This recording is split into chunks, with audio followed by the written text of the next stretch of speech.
ಇದನ್ನು ಬೆಂಗಳೂರು ಡಿವಿಷನ್ ಮಾಡಬೇಕು, ಡಿವೈಡ್ ಮಾಡಬೇಕು ಅಂತೇಳಿ ಯೋಚನೆ ಮಾಡಿದವರೇ ಬಿ ಜೆ ಪಿಯವರು. ಸುರೇಶ್ ಕುಮಾರ್ ನಗರಾಭಿವೃದ್ಧಿ ಸಚಿವರಾಗಿದ್ದಾಗ ಯೋಚನೆ ಮಾಡಿದ್ರು. ಆಮೇಲೆ ನಾನು ಬಂದ ಮೇಲೆ ಅಭಿವೃದ್ಧಿ ಆಗಿದೆ. ಬಿಕಾಸ್ 1.5 ಕೋಟಿ ಜನ, 1.5 ಕೋಟಿ ಜನರು ನಾವು ಒಂದು ಕಾರ್ಪೊರೇಷನ್ ಮ್ಯಾನೇಜ್ ಮಾಡೋದು ಭಾಳ ಕಷ್ಟ ಆಗ್ತದೆ. ಒಬ್ಬ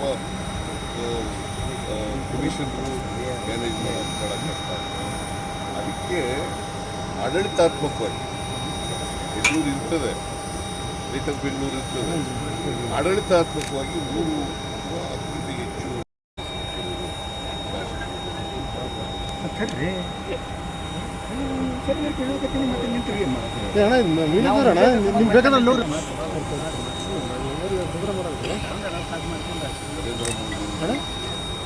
ನಮ್ಮ ಕೆಲಸದ ಬಗ್ಗೆ ಯಾಕೆ ಮಾತಾಡ್ತೀರ? ನಿಮ್ಮ ಕೆಲಸ ನೀವು ಮಾಡೋಣ.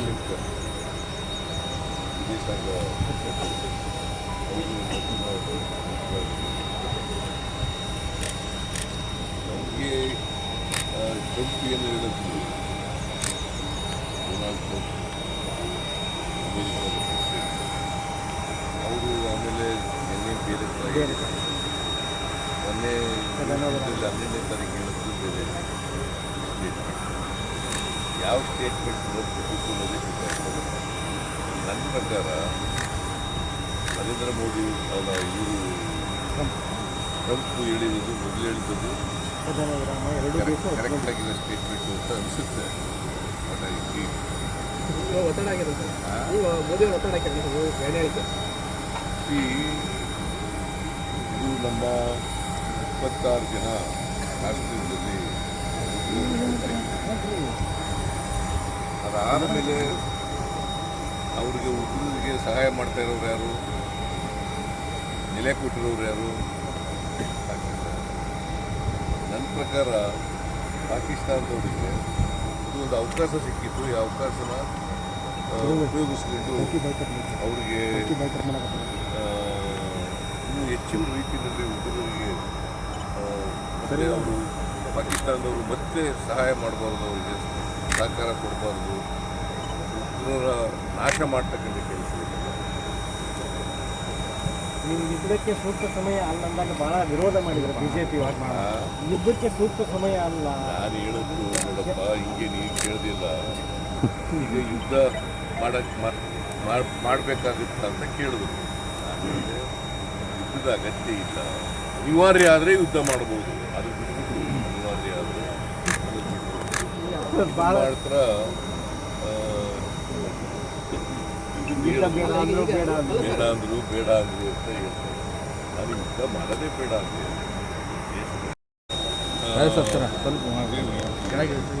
ಹೊಸಪೇಟೆಯಲ್ಲಿ ಏನಾಗಿದೆ, ನಾವು 2 ವರ್ಷದ ಕಾರ್ಯಕ್ರಮಕ್ಕೆ ಸುಮಾರು 3 ಲಕ್ಷ ಜನ ಸೇರ್ತಾರೆ. 3 ಲಕ್ಷ ಜನ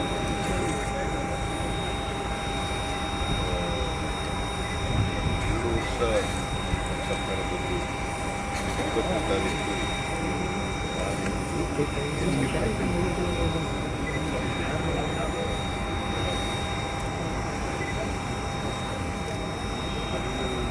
ಹಾಗೆ 2 ದಿವಸ ಆಗ್ತಾ ಇದೆ. 2 ವರ್ಷಕ್ಕೆ ಭಾಳ ಮುಖ್ಯವಾಗಿ 1 ಲಕ್ಷ ಈ 2 ವರ್ಷದ ಸಾಧನೆಗಳನ್ನು ಎಂಬುದಿದೆ. ನಾವು 2 ವರ್ಷದಲ್ಲಿ ಏನು ಮಾಡಿದ್ದೀವಿ ಆ ಸಾಧನೆಗಳನ್ನು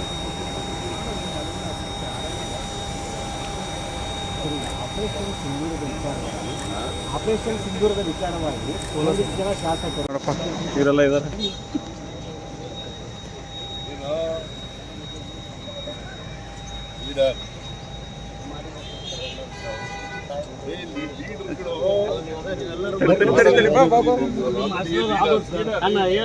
ಆಲ್ರೆಡಿ ಲೀಡರ್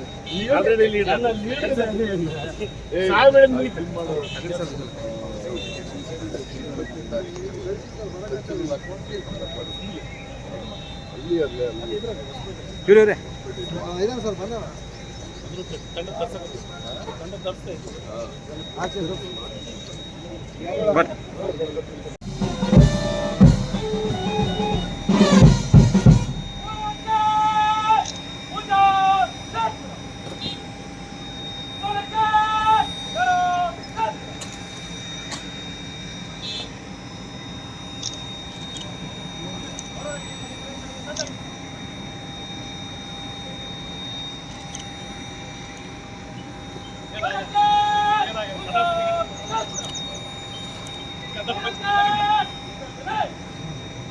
ಕೈ ಬರ್ತೀರಿ